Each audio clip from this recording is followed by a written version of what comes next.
मैं केवल 9 साल की थी जब मेरी माँ मुझे पूना के रजनीश आश्रम ले गई। मैं आश्रम की जिंदगी से जल्दी रूबरू हो गई। मैंने अपने आप को इस आश्रम के हवाले कर दिया। वहाँ खूब मजे किए। मैं आश्रम में खेलती, नई दोस्त बनाती और अपने आप को खुशकिस्मत समझती कि मुझे स्कूल नहीं जाना पड़ता। लेकिन मैं अपनी माँ को कभी कभार ही मिलती। यूँ मानो कि मैं सीमाओं से मुक्त दुनिया में जी रही थी।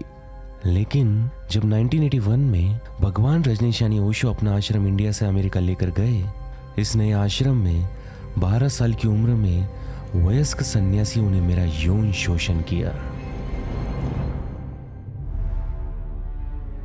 यह अनुभव सरितो कैरल के हैं, जो 1978 में अपने माँ के साथ भगवान रजनीश के पूना वाले आश्रम रहने गई थी। और जितना मैंने पढ़ा और जाना, सरितो इकलौती बच्चे नहीं थे जिसका इस आश्रम में यौन शोषण हुआ। ऐसे कई बच्चे थे जिनके साथ इन आश्रमों में बुरा काम हुआ। और जब इन बच्चों के साथ ऐसा काम हो रहा था, इनके माता पिता भगवान के मोह में व्यस्त थे, भगवान के एक्सपेरिमेंटल थेरेपीज में व्यस्त थे, भगवान के लिए नया आश्रम बनाने में व्यस्त थे।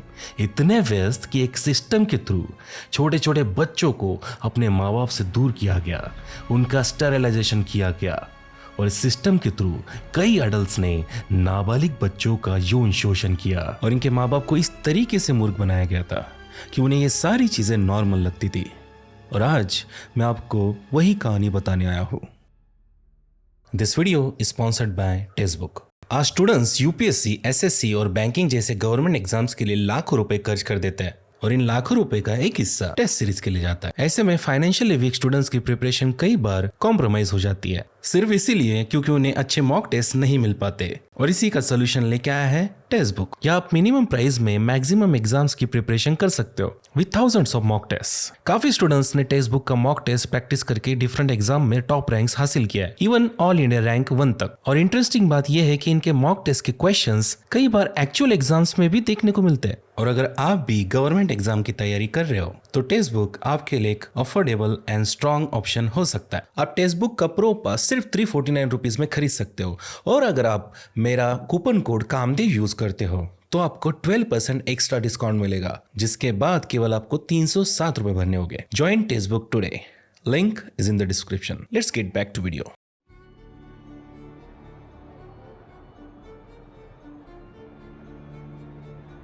70 के दशक में वेस्टनर जो अपने जीवन से संतुष्ट नहीं थे, जो ईस्टर्न स्पिरिचुअलिज्म को एक्सपीरियंस करना चाहते थे, वे इंडिया की ओर बढ़ने लगे, जहां उन्हें बताया गया था ओशो उन्हें अपनी स्पिरिचुअलिटी को एक्सपीरियंस करने में मदद करेंगे।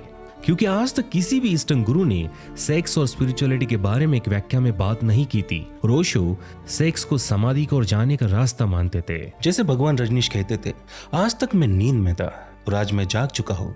आप भी आज नींद में हो और आप भी जाग सकते हो। और एक जागा हुआ व्यक्ति ही नया मनुष्य कहलाएगा, the new man.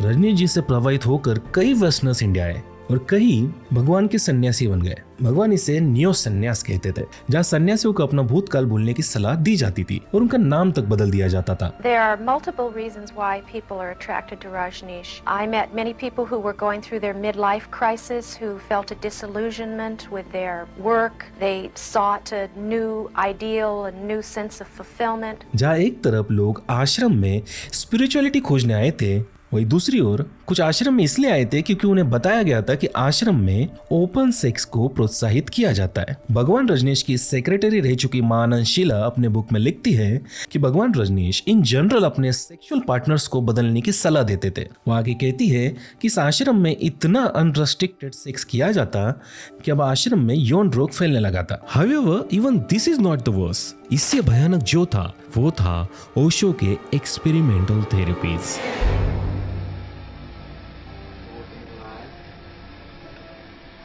Connection with yourself. I'm coming round and I'm going to make an energy connection with everybody.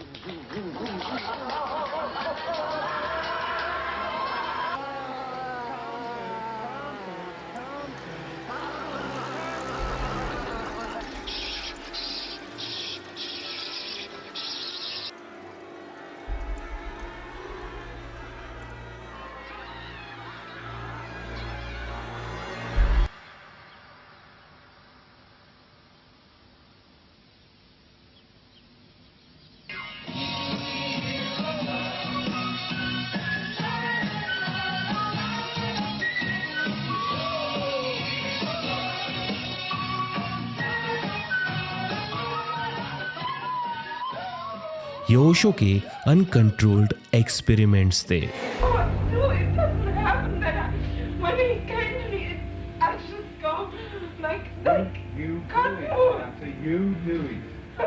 It doesn't happen. You do it. Look at him. Look at the statement.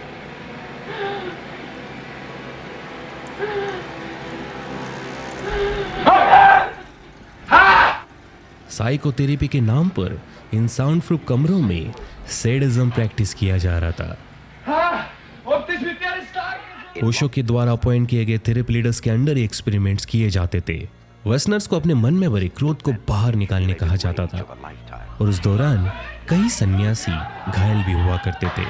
In workshops, everything was encouraged beside murder. I have watched people breaking their ribs. I have seen broken arms. I have seen broken legs. People died in workshops. A lot of people ended up in mental hospitals after this kind of workshops. Some personal acquaintances of mine even committed suicide. कई महिलाओं एवं पुरुषों को abuse तक किया जाता था। People have been physically abused.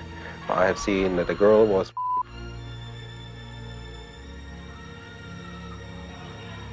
I have seen people who had to get sterilized. I have seen people who had an abortion because they were pregnant. ये एक बेहद भयानक एक्सपेरिमेंट था।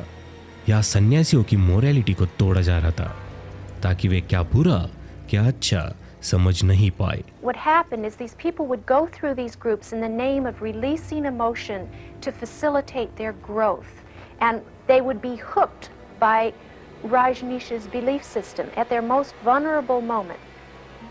I can help you only if I destroy you. If I destroy your past, your knowledge, your ideas, your conditionings, your personality.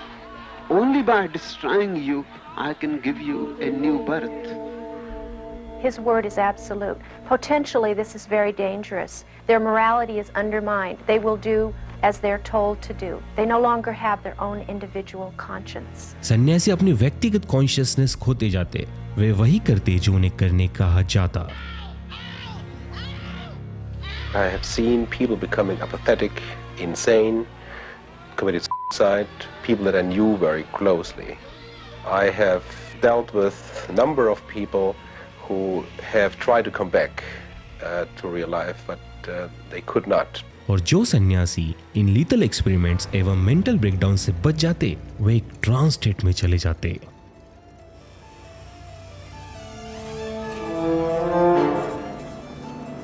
क्या experiments इसलिए किए जाते थे ताकि ओशो इन सन्यासियों को साइकोलॉजिकली कंट्रोल कर सके, ताकि यह सन्यासी ओशो के निकट रहने के लिए निर्भर हो जाए? क्या इसलिए ताकि यह वैसे वल्नरेबल सन्यासी ओशो की थेरेपी के जरिए अपना माइंड इरेज कर दे और अपनी लाइफ सेविंग ओशो के चरणों में डाल दे? They want people who are very idealistic, altruistic, who will be very unquestioningly obedient and who have money.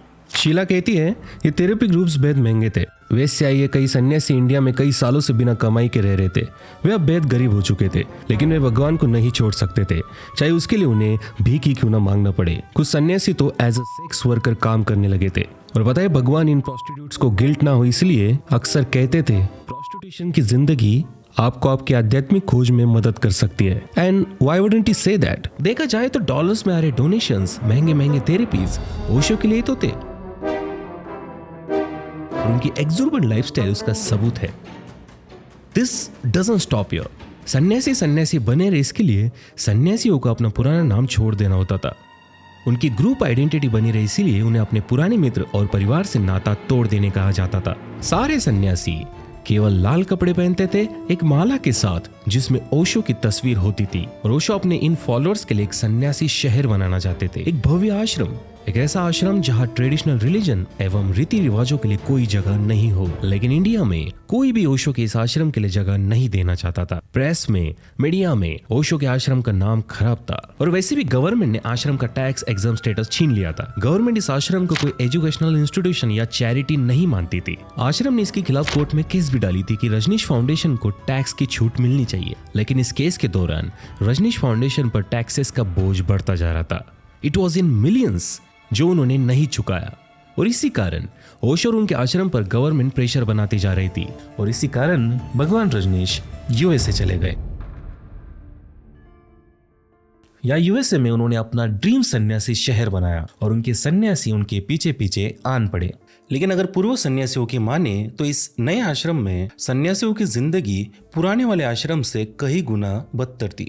If you were in the hierarchy on the ranch, you got to dress in brand new clothes. You got the best of everything. And if you were a laborer, in my opinion, you got treated like a dog.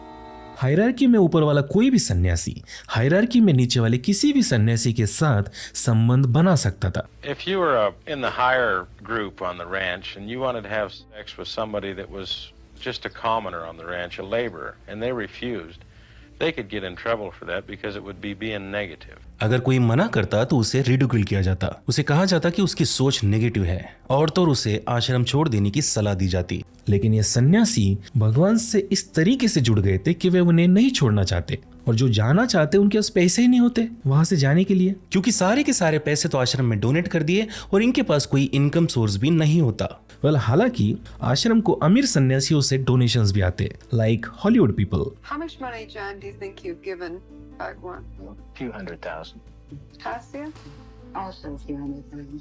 अमीर या गरीब सन्यासियों को इस आश्रम में रहने के लिए किसी ना किसी तरीके से पे करना पड़ता, लेकिन इतना कुछ करने के बावजूद भी इन सन्यासियों पर नजर रखी जाती, पब्लिक फोन को टैप किया जाता, ये सुनिश्चित किया जाता कि कोई आश्रम में नेगेटिविटी तो नहीं फैला रहा, बगावत तो नहीं कर रहा। They had a very intricate spy system among themselves on the ranch. We referred to them as snitches. They'd relate back to Sheila if you said any little thing wrong because they didn't like negativity getting started. They didn't like rumors. Most of the सन्यासियों को सवाल पूछने की अनुमति नहीं थी, जैसा चल रहा है चलने दो, अगर इस आश्रम में रहना है तो रहो वरना निकल जाओ। And this is fair enough. ये सारे अडल्ट्स थे, वे अपनी मर्जी से उस आश्रम में रुक रहे थे, लेकिन इनके बच्चों के साथ जो उस आश्रम में हुआ वो दिल दहलाने वाला है। ये सन्यासी जिन्होंने अपना जीवन भगवान और आश्रम के हाथों सौंप दिया था, वे अपने बच्चों की ओर ध्यान तक नहीं देते। They're neglected. A lot of the people act like they just don't even want them down there because to take care of the kids, you have to supervise them, and that takes people away from their daily duties that they need to perform. They have very poor education. Most of them can't read. They walk around naked.